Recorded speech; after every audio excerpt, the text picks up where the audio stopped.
Hello, everyone, and welcome to our very first Below the Line interview. We are putting this in front of the paywall so you all can enjoy it and get an idea of the kind of bonus content that we are going to be offering you all over on our Patreon. If you enjoy this and you do want more of that bonus content, please consider supporting us on Patreon. So without further ado, here is our interview with Intimacy Coordinator Ita O'Brien.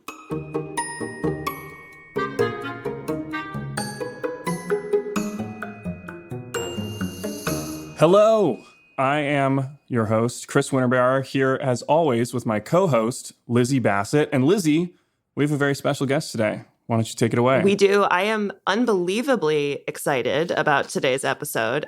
We have with us today Ita O'Brien. She is the UK's leading intimacy coordinator and founder of Intimacy on Set. Go look at her IMDb page. I cannot list off all of the credits. The amount of shows, movies that she's worked on is absolutely insane. But a couple that I want to highlight that I think we'll probably talk about are Normal People, Watchmen, Sex Education, and then one of my favorite series of all time that I think is just unbelievably brilliant is, of course, I May Destroy You. So without further ado, welcome, Ita. I can't believe you're here. What are you doing on our podcast? We're so happy to have you. Wow, that's amazing, Lizzie. Thank you so much. I'm Chris, and I'm delighted to be here. And it's just an absolute joy to be able to come and have this conversation with you. Well, thank you so much. And I also want to mention Magic Mike's Last Dance, which is in theaters right now. How could I forget? You should go see it for great Channing Tatum and Salma Hayek. Fun for everyone. My wife and I will be seeing it. That franchise, we both actually really love. I do too. They're so good. They're so fun. It was utterly just amazing and joyous. And I have to give a big shout out also to Alison Falk, who's a choreographer. And all of those dancers were just amazing. I come from musical theatre, so I know, that they were so sharp. The choreography is so beautiful. And that whole thing of what Channing Tatum has brought in is that flipping the genre to being female empowerment, female going, we know what we want and asking for what we want, and the man and the masculine sensuality and sexuality being in service. It was truly something, it was absolutely magical and such a privilege to support that production. Well, I think that's a wonderful natural transition to our first question, which is how you found your way to this position of intimacy coordinator and to being a pioneer for a job that Lizzie and I were talking earlier should have existed for the last 100 years, yet only just now has come into existence. So could you walk us through kind of like the quick series of left turns that led you to being at the forefront of this important new movement?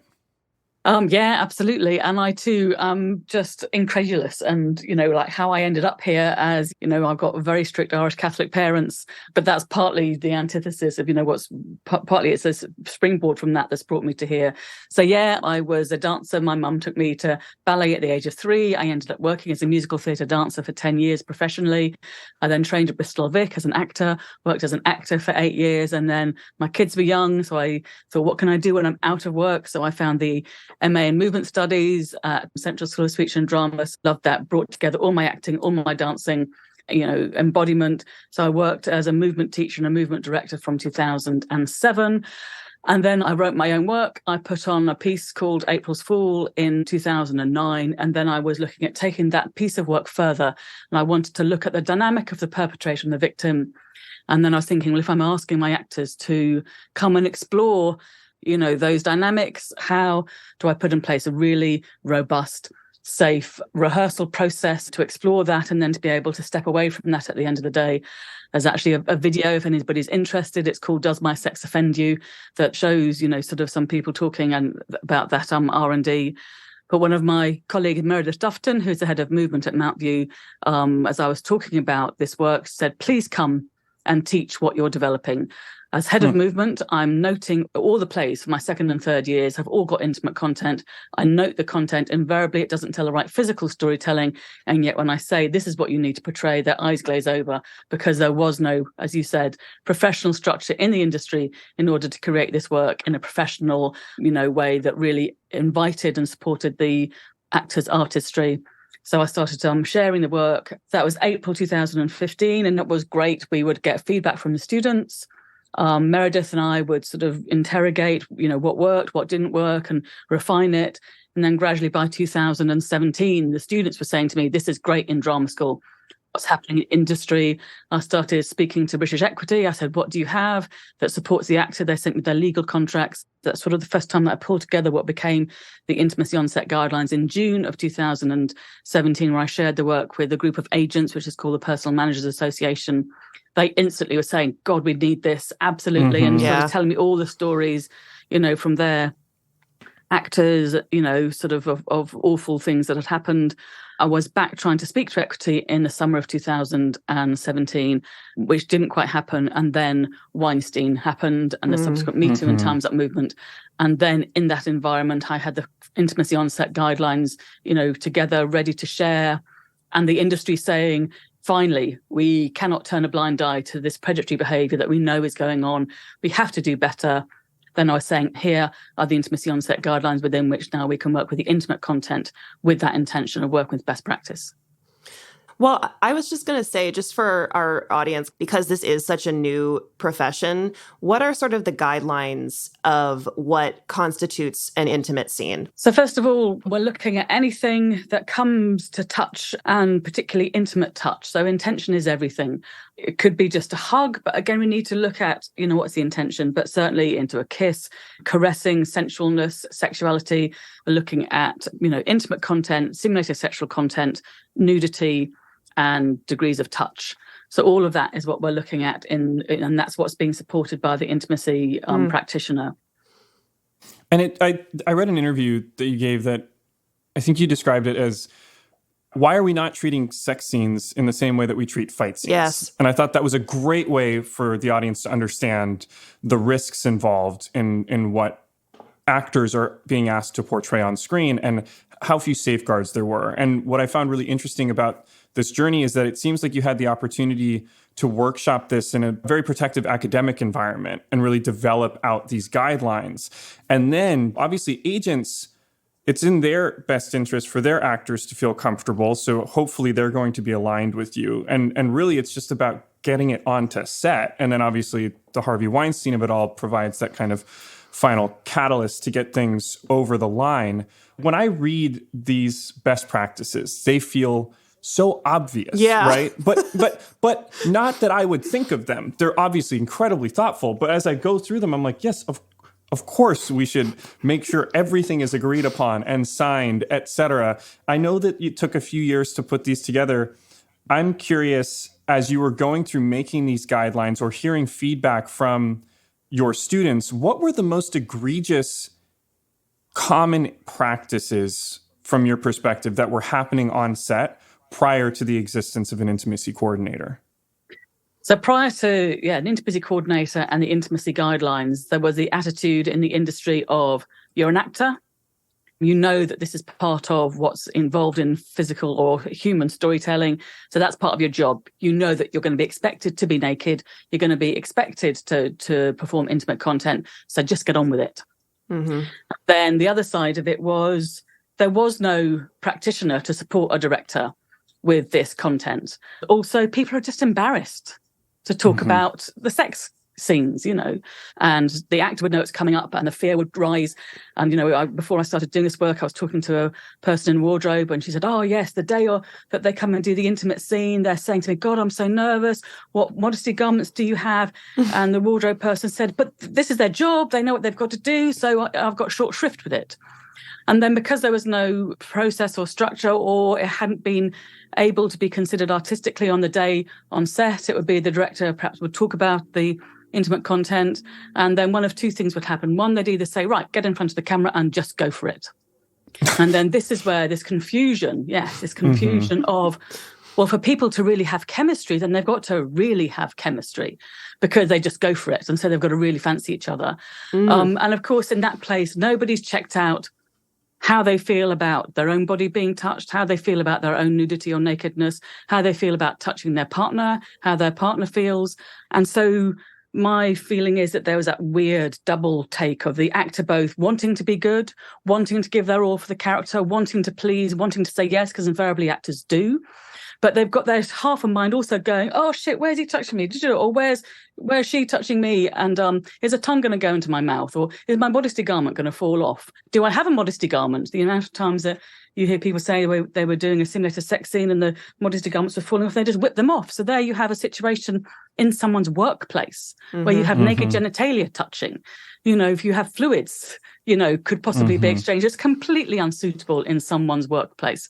So that's one scenario. Or the other scenario is that the director would go, okay, you two go away and work it out for yourselves and then come back and show me what you've got, and then we'll put you in front of camera. And again, it's not holding a professional space, or it's not giving those two artists the opportunity to really work artistically, creatively, with autonomy, with the outside eye that's serving the writing and serving the director's vision, with that artistic view. Of course, that's their intention, to serve the writing and serve the director's intention, but they haven't got the outside eye to hold that and make those creative choices. Every person really, literally has got their story.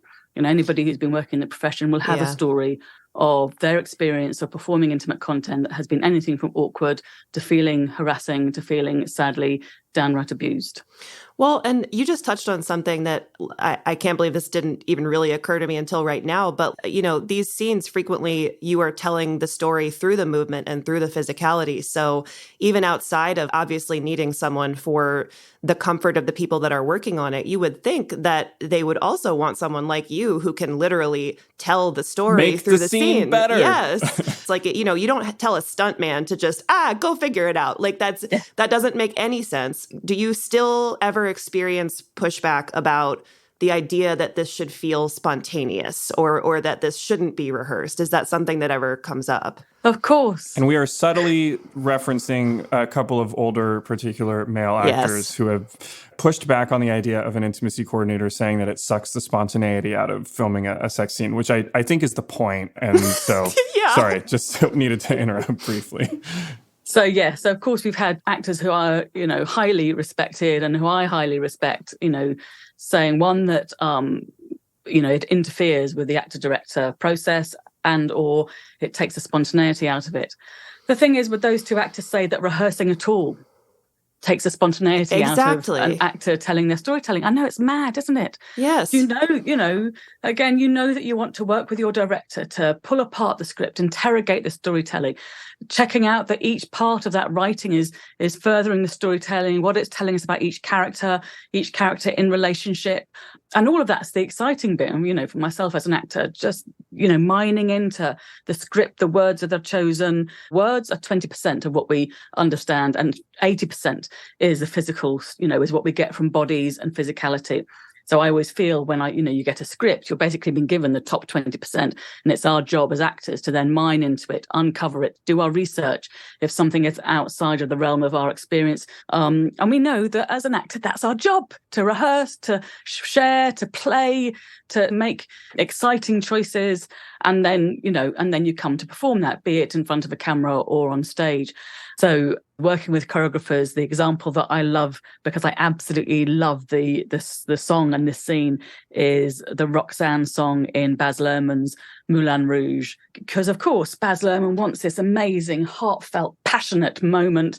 So, of course, he's, talked to his choreographer. They've brought in the most amazing dancers. And then that choreographer would have talked to Baz Luhrmann and then not only rehearse the dancers, but then also rehearse, the main cast into it to create this incredible spectacle that tells us our story and lifts us up with passion and desire and longing and everything. There's no way that you could suddenly just, speak to your director, speak to your actors, speak to the movement people, and then say, do you know what, let's just not rehearse this and wait till the day on set and then throw it up there and see what we can do. That's mad. And with a fight, it's the same thing. We know that you want practitioners who are going to listen to the director and then teach the skills to the actors, be it a fight or a stunt, check out the risk assessment, put in, your crash mats, put in your wires if they're going to be flying, teach those skills and then choreograph it really clearly, making the most exciting fight or stunt. It's rehearsed, it's considered. So, of course, you need a practitioner who can teach those skills and then choreograph it really clearly, giving the director what they want. If you want the most beautiful tango, it's a tough dance. Of course, you need your choreographer to come and have, the best dancers, teach it really clearly, make it really exciting, and then put that whole sequence together. The thing is, we are all human beings, and who we are in our intimate lives and our sensuality and our sexuality and our expression through our intimacy is fundamental. to who we are as human beings. And so that's where I feel this role wasn't in the industry before now, is that sense of, well, we're all human beings who have sex. And so we don't need a practitioner in order to teach us how to do that. Exactly. But yes. I would have Lizzie, liked exactly one just that. in real life. It would have been great. I know.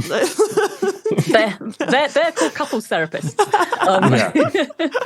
We don't have time to tackle the problem of American sex education I was today. like, just so you know, it's bad. Well, I'm working on that as well, but actually I'd love to come round and talk about that in a minute. But so twofold, why it hasn't been there in the industry before. As I said, one, people were embarrassed to talk about it, to talk about openly about sexuality, the sexual content and everything. And then two, the idea that we all do sex, so we don't need a practitioner to come and teach us how to do it. But of course, what that completely overlooks is that there is an injury that we're at risk of, someone being, experienced to, if we don't do it well, that you're not with your loved ones, so this isn't spontaneous. You're not, in the instant expressing all your love of the person that you're with at that point in time, which is for me, and it's a loving intimacy and the highest expression of ourselves as human being, our connection with another human being, through to our connection with ourselves, through to orgasm. That is just the most glorious and beautiful part of who we are, where beings that are, our sexual organs are made to be part of our pleasure, not just a function. So all of that's part of who we are as humans, and that's part of what should be in our storytelling. It's a very important part of it. But, this isn't real life. So when our bodies are being touched in a way that, a very intimate way, when there's a degree of nudity that might be asked for, when there's degrees of simulated sexual content, we have to check out what's okay with somebody. The statistics sadly are that by the time a woman gets to 18, 1 in 6 will have experienced some degree of harassment or abuse. And of all men in the world, 1 in 5 will have experienced harassment or abuse in their lives. Therefore, of all the people that might come to work on any one day, there is a high chance that somebody, or perhaps several people, will have issues, will have boundaries, will have areas that they might be activated around regarding touch, simulated sexual content, and nudity.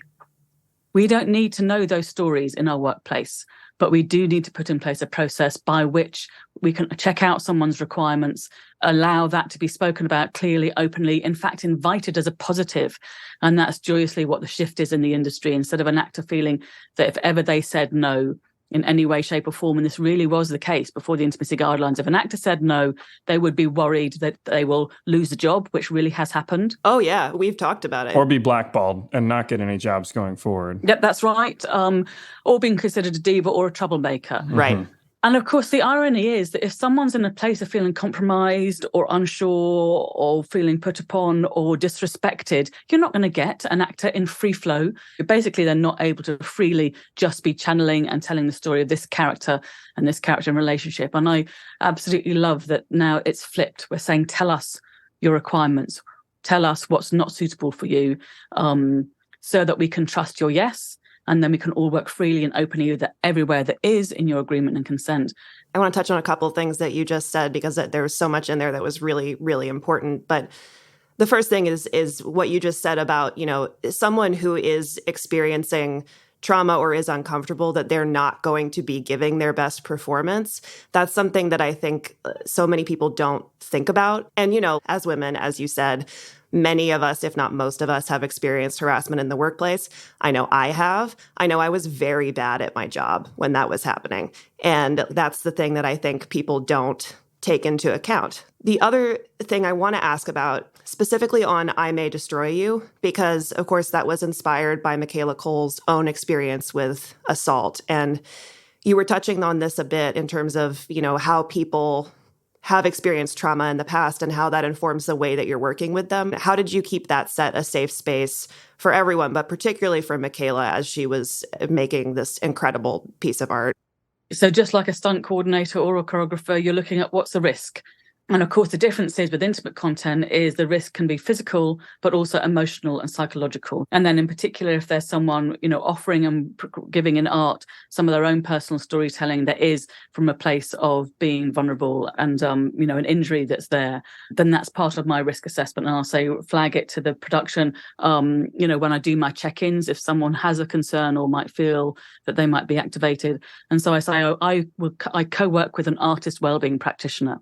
That's part of my team, that I bring that person in. Obviously, it's very important that those sessions are private and confidential. The artist wellbeing practitioner will read the script. They'll set in those sessions. If a scene's coming up, I might flag to the artist wellbeing practitioner, just letting you know there's this content coming up and these are the dates, so that they know. Sometimes there's skills or sort of particular techniques that artist wellbeing practitioner shared with the performer, that they'll just say, okay, if we're using this language and we're looking at this technique, so just remind them that they can use that to resource them. And also helping to create space of time and process within the filming day, so that if someone is activated, then we're helping to provide that time and space. I will always then wait and check in at least 24 hours afterwards, because of course someone is shorn up on the day, they're in that role of adrenaline, but then they might go home and overnight go, oh my goodness, actually this or actually that. So yes, it's that extra care, and it's really, again, it's a really positive development in the industry for them to understand that we need to take care of our artists, not just physically but emotionally, psychologically, and to do that, to use the artist wellbeing practitioner. Something I think too that people, it may seem, once you think of an intimacy coordinator, a little more obvious. Oh, of course, we need to rehearse, we need to do the same practices that we would do with a stunt. I do think it's important to also reiterate something that you just mentioned, which is the pressure of on the day, how that feels. So, on a production, you might be spending $150,000 a day. You might be spending $2 million a day as your run rate. And every minute that you burn as a crew is precious. And you feel that tension coming from your executives at the studio all the way down through your nervous rec director behind the camera. And I think that something that seems so valuable and of course obvious now in hindsight to me is having an intimacy coordinator as that shield, as that piece of friction between the actor and everybody else who's saying, go, go, go, go, go. And as a director, you want to think, or I can say from my limited experience, I would like to think that I'm the protector of the actors. But the truth is I serve two masters in the sense that I have to answer to the producer and, the studio and the executives. I've only directed 2 movies, but both movies had a kiss scene. And now, in retrospect, I'm like, oh my God, it would have been so great to have an intimacy coordinator for just these 2 seemingly simple kiss scenes. And in the first example, it's a coming-of-age story. One of our actors was 12, the young woman, the other was 15, the boy. So we did not film the kiss.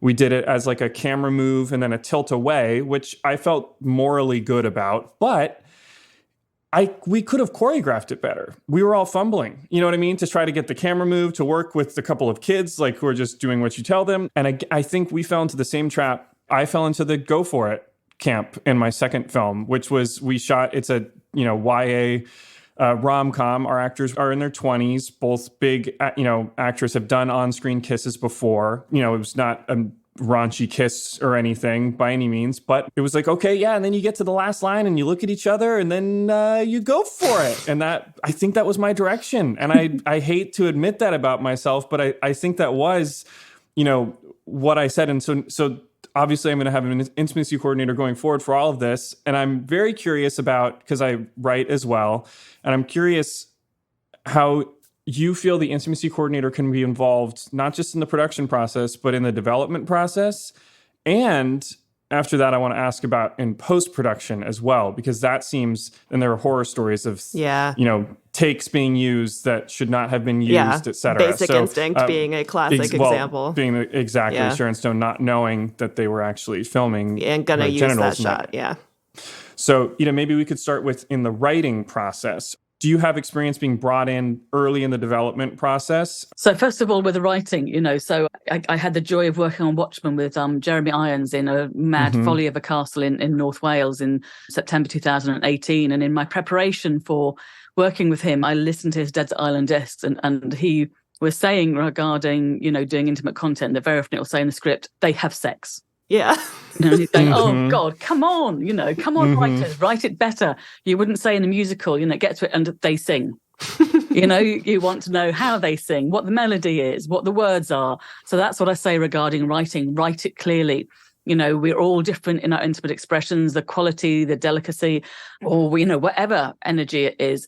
You dream into it. And again, if you don't know it, you research it. And so you write it really clearly, and then we can honor it. So, for example, on sex education, I remember, Laurie Nunn had written it and her amazing team of writers, so I remember in season 2, the lovely scene where Ola is asking Otis to, give her pleasure. And he has this clock technique. It's brilliantly written. And, and I, separate it out. Beat 1 is this, beat 2 is that. And there's about 16 beats in it. And so when we choreographed it, we can honor each and every one of those beats. And then once we flowed it, the director was able to say, actually, we don't need that beat.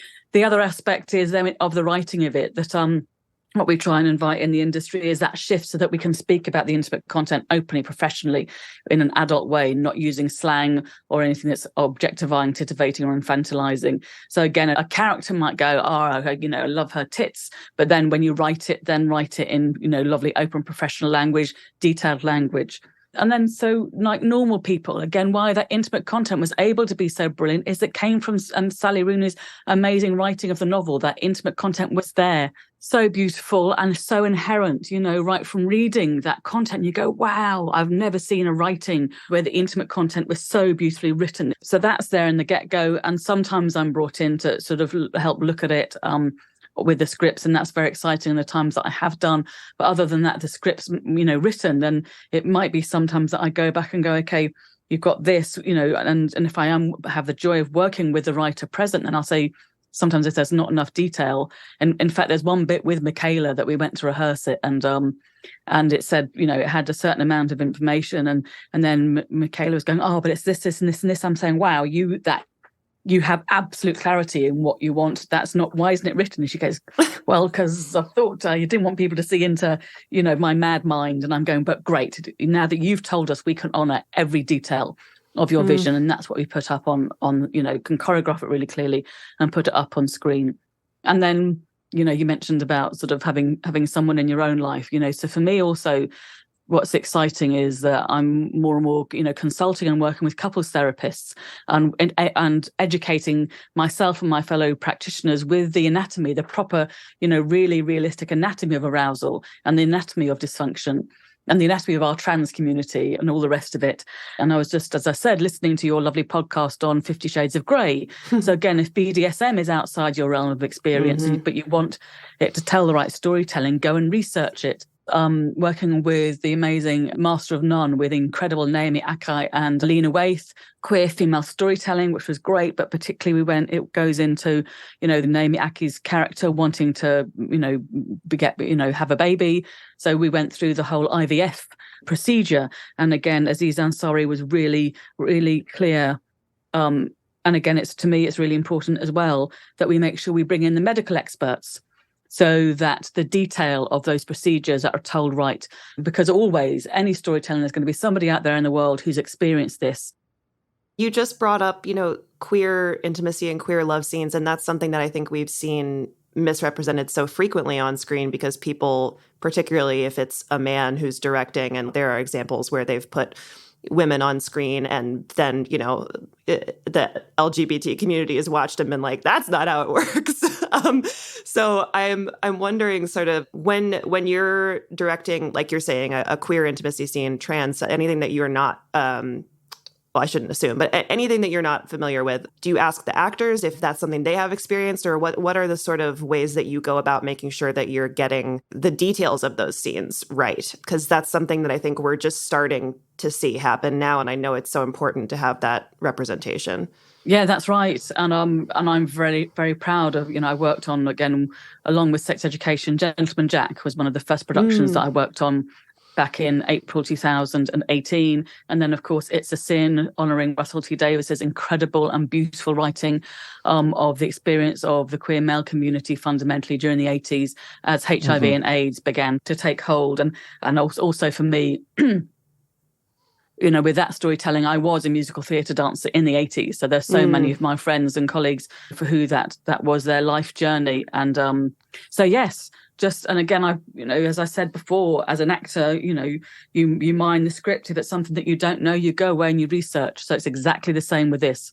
Queer storytelling, several things. First of all, we had Anne Lister's amazing diaries. So going and reading those, and particularly what was so valuable, the way she spoke about her connection with women, her relationship with her own body, her relationship with her partners, words like she would talk about grubbling and pressing her into me and this kind of quality. So taking on board those things. We spoke to people from the queer community. We worked with the expert historian. And then, regarding shapes, I worked with the Lesbian Handbook to, again, get positions right.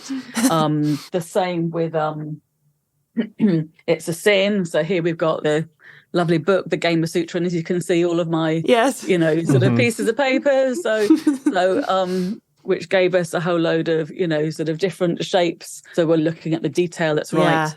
And then, and invariably people from the queer male community have said, thank you for that. And again, with a queer female community, with Gentleman Jack, people saying, thankfully, for the first time, intimate content that really reflects who we feel we are and what our loving is, apart from the fact that their fingernails were too long. You're going to miss something. You're going to miss time, something, no I matter know. what. Yeah, even if it's small. I'm curious to, it's so much of how a film comes together is how it's edited. You could edit your footage from a horror film into a comedy film. If you don't believe me, go on YouTube and watch Nicolas Cage's The Wicker Man as a comedy. It's a very funny editing exercise. But obviously with intimate scenes, it's the same with, you could butcher a fight scene. That seems like very obvious to people. The punches don't land, right? You could easily imagine. So you could imagine the same thing when it comes to intimate scenes, and both in terms of making sure you're editing the scene to the scene's potential, but also editing the scene in a way that's not exploitative toward the performers. Because I'm guessing that invariably, when you're performing an intimate scene, stuff ends up on camera that maybe wasn't intended to be on camera. And it's slip-ups, etc. We mentioned before, there was an infamous example with Paul Verhoeven's Basic Instinct, and Sharon Stone only found out really when the movie was out that she was exposed to the camera, which is horrifying. And so I'm curious, does your involvement at this point continue into post-production? Is that something that, we need to be working toward as an industry? It's really brilliant that you bring that up, and because it's a delicate part of our support in that whole process. But absolutely. So what I say to producers is it's very important that if an actor or a supporting actor is offering their nakedness, their nudity, their simulated sexual content in the service of a production, that they have the opportunity to see that content before it goes out to the rest of the world. So there's 3 different times at which a performer can see it. 1, they can see playback on the day and go, yep, absolutely, really happy, that's cool. 2, they can see the rushes, so perhaps they can arrange that on the next day that they came in. So, for example, on Industry, the series of Industry, that's what we used to do. That the producer got the rushes together, and they'd call them into the sort of suite, and they would watch it. Go, yep, I'm really proud. Thank you very much. Or the third option is to see the rough cut of the edit. So that's where then you wait until there's a rough cut, and the producers bring you in. You can sit and watch the content there. But to make sure that one of those is put in place. And again, what's important is that the actor can see that their requirements have been honoured, how the intimate content, has been filmed. Because as you say, Chris, I can choreograph an intimate scene and it can be made incredibly innocent and beautiful, depending on where the camera angles are, or it can be made incredibly gratuitous and vulnerable making for the actor. And so that's part of the process. Because, of course, we're not saying, or as a producer said to me, I don't want someone coming to me and saying, oh, I can see a bit of cellulite on my thighs. Can you not use that take? If the take is honouring their requirements and is telling the right storytelling, we're making sure that they haven't got that kind of veto. But it absolutely is so that the actor can see that their requirements have been honoured and that they're comfortable and happy and that they've seen it before it goes out to the rest of the world, and their mum and dad and their granny are all seeing it. So yes, a really, really important part. And so the various things that we put in place on that journey is that, first of all, whenever you're doing intimate scenes, invariably it's a closed set and the footage is marked with R. So it's a restricted viewing. Can we just stop for a beat? Could you describe a closed set to our audience really quickly? Because it seems maybe obvious, but I don't think it necessarily is. And I would love to hear from your perspective, who actually needs to be there when you're filming? Absolutely. Working in a closed set is a really important part of helping the actor to feel respected, heard, autonomous, and also just working, so that there's not a single person that has a gratuitous gaze. And even for me, that realization that when someone offers their simulated sex and nudity for a scene, it's for the camera. So even I am watching it. I'm not watching them. That's them as a way, as in their personal body. I'm, obviously they're in character. They're in the role of the actor. But even for me, my gaze is through the camera, through the lens, is what's been captured on the lens. How's that coming across? So everybody on a closed set should have a job to do. And if ever there's anybody that's able to then just sat there and be on their phones, you say, they're out of there. So who we need is obviously the camera operator and the focus puller. The boom operator, invariably, if it's nakedness, they can't be having a mic on them. Then the script supervisor, the first AD, the director, and myself as the intimacy coordinator. And then most importantly, obviously, is wardrobe. And so everybody else should be out. And again, what's very important with any degree of nakedness is that nakedness is from action to cut, and all other times you're covered. So the wardrobe person is very important. So you have the actor, and they might, very often if they're in positions lying down, you don't want them to be wearing a dressing gown, so they'll get into position. We'll ask everybody to turn backs or for the crew to step out of the room while the actors get ready. We'll place the robes over them. Either they can turn around or step back into the room. And then the rhythm is camera rolling, sound, and then last thing is pull robes. And the wardrobe person will say, robes pulled, and then it's action. And so that then flow of the filming of the scene. And then on cut, nobody moves, depending on how, where it is. I might say all people in the closed set turn backs, and the wardrobe person goes in, places the robes over them. She'll call out covered, and then we can go, great, turn around, and then any notes given or resets or whatever before we go again. And so branching off of that in two different directions. So first of all, what do you look for in your actors? And I know everybody's different, but what are common things that you're looking for to get indicators in terms of comfort for your actors? When you said that you can tell when someone's activated, like what are the cues? What does that look like? What should I, for example, as a director, what should I be cognizant of, and make sure that I'm being sensitive to that might not be obvious necessarily? Yeah, no. So obviously you want everybody to feel, to be able to be relaxed, grounded, present, expansive, and being able to be, being able to bring the best themselves, to your day of work. So if anybody's not feeling comfortable, what's going to happen? What happens when you feel uncomfortable? Yeah, you don't do a great job. Like you're not able to fully express yourself, and especially in a position where that's your entire job, then it's difficult. That's right. So as soon as someone starts pulling in, there's tension. Perhaps you just feel someone sort of just, when someone goes back into themselves, goes that place of feeling fuzzy. I'm looking for that. Also, I'm listening to, to not just what someone says, but how they say it. Like if they're saying, how many more takes have you got to go? You're beginning, it's like, okay, what's going on here? Do we need to take a break now? Very much body listening not just with, your conscious antennae, but with your unconscious antennae. And then if you need to take a break, just calling that. Do you run into issues of, let's say you've rehearsed the scene, you film the scene. How do you deal with on the fly changes as you're working through these carefully choreographed, intimate scenes?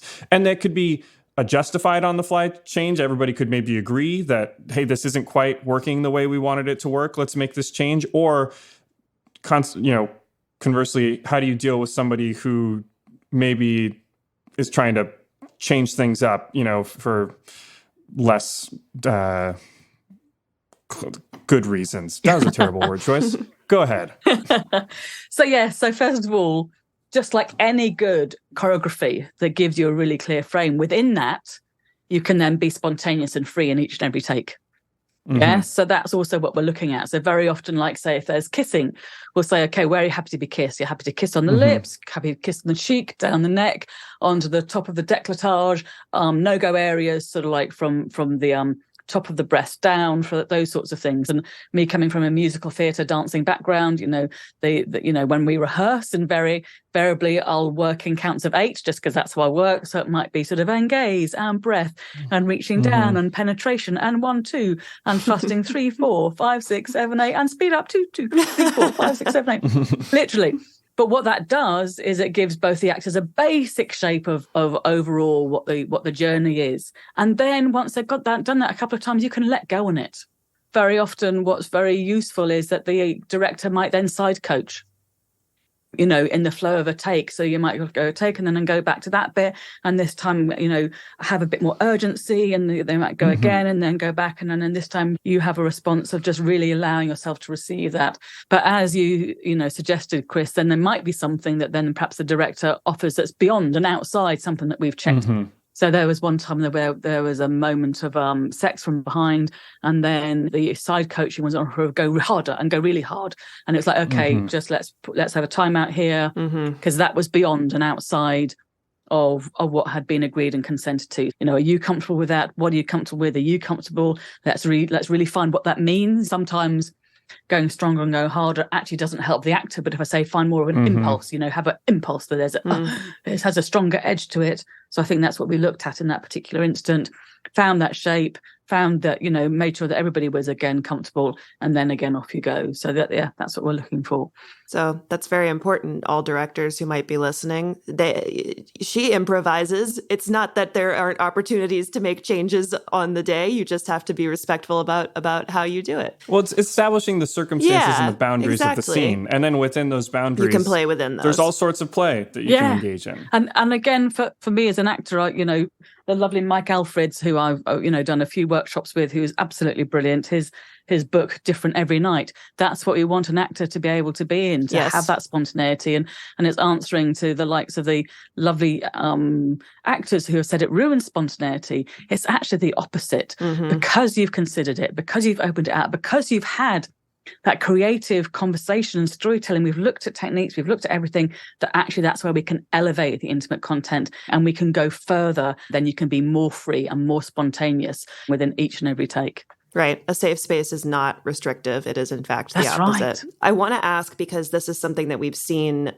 popping up in the news lately, the issue of, in the past, very young people being involved in sexual situations on screen. And I think we're now, as a culture, revisiting things like Blue Lagoon with Brooke Shields, things like Zeffirelli's Romeo and Juliet, which, of course, now has spawned a lawsuit from those two actors. So I'm wondering, how do you handle intimate scenes with people who are younger, who are under 18? Does that differ from how you handle them with adults? And also, what sort of boundaries do you put in place for those scenes where it's just like, no, we're not doing this? So obviously, when you're working with someone who's under 18, you're not just working with the performer, but you're working with their parent or guardian. Yeah, and so the journey of the check-ins involves all of that, and you want absolute clarity and you want absolute guidance, because of course every child's different. You can have an 11-year-old child who's incredibly innocent, or you can have another 11-year-old who has a real sense of themselves, real sense of themselves.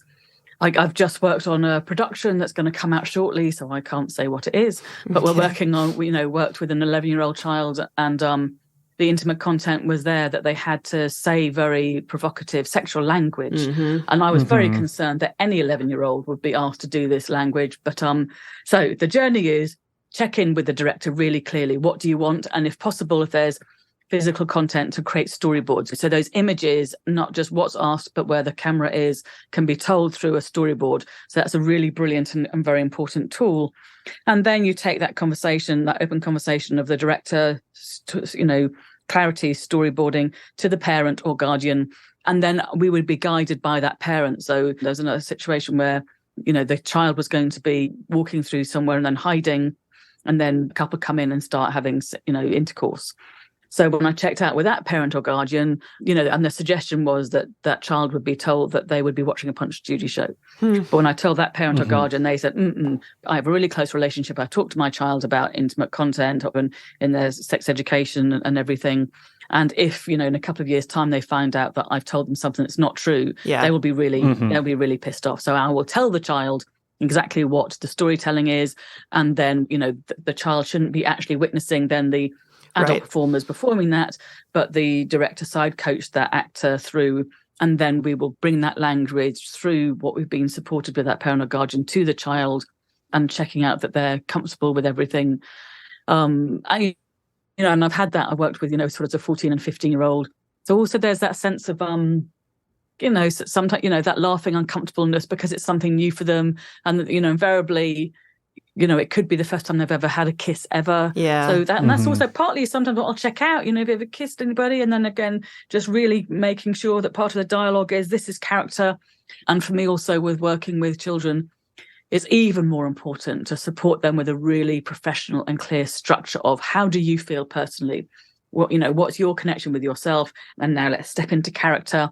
And I'll help to have tools to step into character, really highlighting physicality, really step into the character's physicality. That's going to keep them safe. This is the character's experience. This is a character's moment of intimacy. And then at the end of the day, high five, congratulations, well done. And then how are we going to shake that out and step back to self and go, great, you've been brilliant today. And how you go back at home as yourself. So all of those tools are really, really important. Well, we've got really just one more question for you. Back in 2020, in I think it was the interview with Esquire, you said that the industry still has a really long way to go in terms of standardizing how we keep actors safe. Sort of a two-part question here. One, what changes do you hope to see in the next few years? And two, what are you working on additionally to kind of further everything? I think you mentioned this a little bit earlier with sort of maybe general sex education, but yeah, I would love to hear from you on that. So first of all, for the industry to understand and trust what the role of the intimacy practitioner brings. So very often you hear people say, oh, you're here to keep people safe. Check in with the actors, do the nudity waivers, and then stand back and do nothing. For me, you wouldn't say to a stunt coordinator, check in with the actors, do the risk assessment and then stand back and do nothing. So we bring skills where practitioners, we're not the fun police, we're not the sex police. We're absolutely there as practitioners with skills, just like a choreographer, a fight director, or a stunt coordinator. So to know and trust that, and that we are there of service. I had a practitioner who was learning, and she said, "Oh, they came in when I arrived. They said, right, you're the expert, you take over." And I've had this before when directors say, "Oh, okay, here, you take over." It's like, no. I'm here to support your process. I come in and I'm just like a fly on the wall. I'm coming in. First of all, I'm listening to your actor-director process. I'm listening to how you talk about the scene and this moment. I'm also body listening to see how the actors are moving, what they're bringing, where they're moving from. So I reflect that back so that, again, you're lifting everything that's been discussed and then supporting them and then putting that up on its feet. So I hope, that gets understood. And then in that place, then I hope that intimacy practitioners will become standard practice, and to be legislated that if there's intimate content, that you have to either work through the intimacy guidelines or work with an intimacy practitioner. So that's the other thing that I just want to be really clear about, is that the process is what's most important, particularly at the beginning. So you were saying about a kiss. So first of all, very often say, oh, it's just a kiss, but actually it's never just a kiss. And very often actually a kiss lip to lip is far more intimate than a full-on simulated sex scene, where the genitalia patches and, we're looking at anchoring with different body parts, then make sure that no pubic bone is against pubic bone. It's really clearly choreographed. But if you're asking two actors to kiss, they are really kissing. Yes, lip to lip. So it's even more important that you're serving storytelling, serving character, making strong choices, checking out everywhere that there is to be touched. And then you're choreographing this kiss. Very rarely is it they kiss. There's often power play, who's doing what to whom. All of that's luscious, which is where, Chris, as you were saying in your, just go for it. Unpick it, undermine, mine it, journey back. Yeah, know what that kiss is saying. And then again, really clearly choreograph it. And then you go to your actors going, great, this is the content. How do you feel about it? What are your requirements? And then from that, professional process, you can make an informed decision as to whether then you need the intimacy practitioner to choreograph this moment and to be on set. And then the next thing is, I do want intimacy practitioners to be in the legislation if a scene or a production needs it. And then the other side to that is I haven't pushed for that so far because we need enough really well-trained intimacy practitioners, because there's no point in saying you have to have an intimacy practitioner if there aren't any around. You can't hire anyone. That's right. I've had people from Finland just recently saying we need intimacy practitioners. There is no one here in this country, and all of that's really exciting because I'm looking at contacting their different places. So I am looking at setting up a professional structure of training alongside a drama school. We'll very soon be able to announce that. So that's happening, which is very exciting. But that's what needs to be put in place. And of course, I was heading for that, but during COVID, and it scuppered everything. And for me, while it is really good to do a certain amount of training online, this is a physical act. This is a body dance, and you can only do so much online. It has to be in the space, physically working with your practitioners, because it's not just choreographing the body skills, but how that person holds space, what their presence is in space. It's a very complex role. You're serving the producer, where the producer's ally. You're serving the director. They have their different focuses. You're serving the actors. You're also then supporting the DOP, sort of how you support them to bring the best of their creativity. Working on Lady Chatterley's Lover, Benoit, the most incredible cinematographer. It was glorious with him. He was regaling times that he's been really compromised in intimate content. And he was saying to me, for the first time, I can bring all of my skills as a DOP to the intimate content because it's journeyed through openly, creatively, which is just joyous. Anyway, so there's a lot of complexity, but I'm really happy that establishing a really good, robust training program. Let's get enough intimacy practitioners out into the world, and then we can really say, right now, let's put this into legislation.